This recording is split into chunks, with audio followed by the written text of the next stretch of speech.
BBC Bangla একটা report করেছে, প্রশাসন কার পক্ষে, পাল্টাপাল্টি অভিযোগে এনসিপি বিএনপি।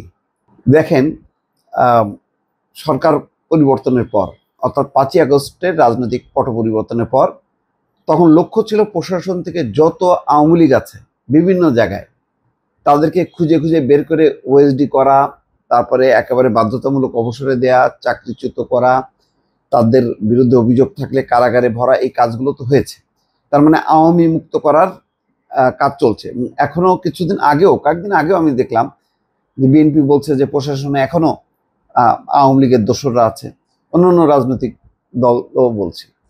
সবাই যখন কি এতদিন থেকে শোনা যাচ্ছে, এই 8 মাসের পার হলো এই সরকারের, যে প্রশাসনে আওয়ামী দোসররা আছে, হঠাৎ করে নাহিদ ইসলাম এনসিপির আহ্বায়ক তিনি বলছেন যে এই প্রশাসনে আছে বিএনপি এবং বিএনপি দ্বারা প্রভাবিত, ফলে নিরপেক্ষ নির্বাচন করা যাবে না। আগে বিএনপি কি বলতো যে আওয়ামী লীগ আছে প্রশাসনে, এই প্রশাসন নিরপেক্ষ না।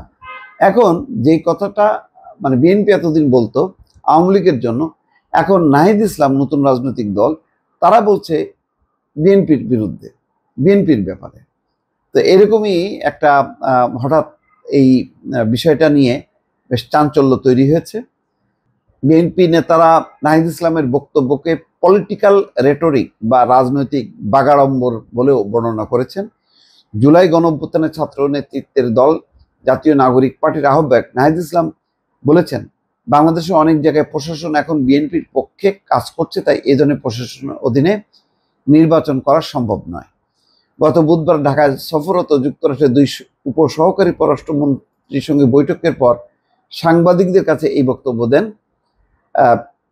নাহিদ ইসলাম। আচ্ছা, ধরেন যদি মানে আন্তর্জাতিক চাপে আওয়ামী লীগ নির্বাচনে আসে, তাহলে আওয়ামী লীগ কি বলবে যে প্রশাসন পাল্টাও, এই প্রশাসনের অধীনে নির্বাচন সম্ভব না, এই প্রশাসন বিএনপি, জামাত, এনসিপি।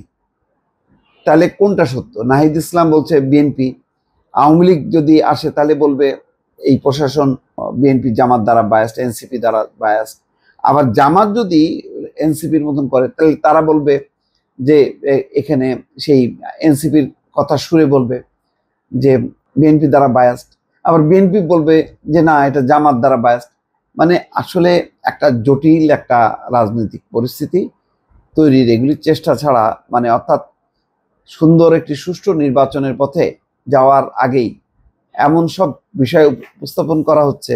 বিশেষ এনসিপি আজকে বলছে যে তারা কি প্রধানমন্ত্রী নয়, মন্ত্রী পরিষদ শাসিত সরকার চায়। তো মন্ত্রী পরিষদ শাসিত মানেই তো প্রধানমন্ত্রী সহই তো মন্ত্রী পরিষদ। মানে খুবই মানে কিছু কিছু এমন কিছু শব্দ আনছে।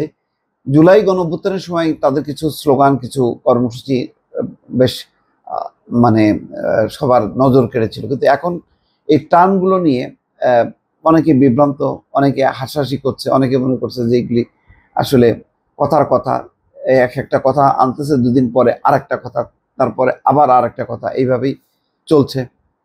তো যাক, রুহুল কবির রিজভী বলছেন প্রশাসনের সাথে বৈষম্য বিরোধীদের সখ্যতা সবচেয়ে বেশি।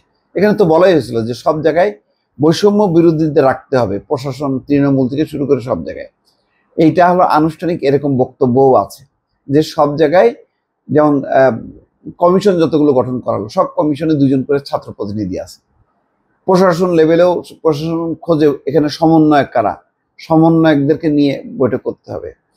তাহলে অভিযোগটা কি আসলে? এটার কোনো ভিত্তি আছে নাকি এটা কথার কথা, নাকি একটা পরিস্থিতি তৈরি করা যাতে নির্বাচন প্রলম্বিত হয়?